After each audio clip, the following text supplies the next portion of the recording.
Watch this furniture is made out of mushrooms. Sebastian Cox was walking through his 4-acre woodland when he saw 2 branches from hazel trees stuck together.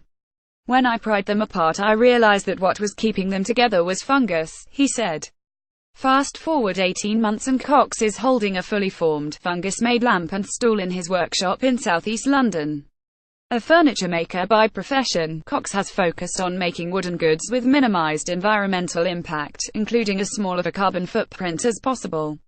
When he saw how strongly fungus could hold together 2 wooden branches, he immediately wanted to see how he could incorporate this material into his own furniture-making practices. Cox reached out to the British Mycological Society, who connected him with Manela Ivanova, a researcher and designer who studies how unconventional materials can be used in functional items like textiles or furniture. We started experimenting with which fungi would work best with what type of wood, Ivanova said. They found that the fungal strain Fomes fermentarius mixed well with wood chips that had no commercial value and would have otherwise gone to waste. From there, they were able to create myceliated wood, a compound that forms when mycelium, the fiber-like parts of a fungus, mix together with wood chips. Over time this spreads into a pliable compound that Cox and Ivanova let grow in molds. One of the characteristics that makes mushrooms different from other life forms has to do with the unique way they grow.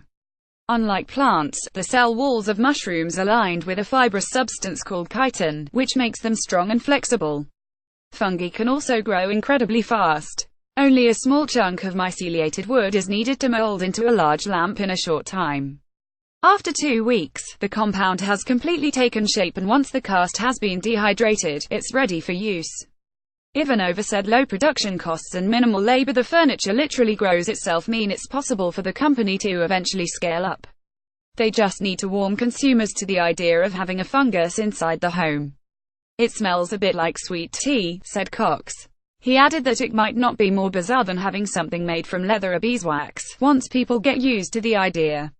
Both he and Ivanova describe the texture as velvety and say that skeptics need only hold the substance to be convinced that it's worth endorsing. The furniture makers aren't the first to use a versatile fungus in unconventional ways.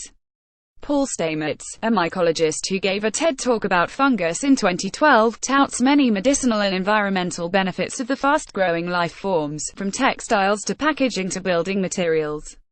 Read more about Stamets' work. Cox hopes to next research how to make his products waterproof. He believes that if he can achieve this, he can create nearly any moldable product that would normally be created from plastic.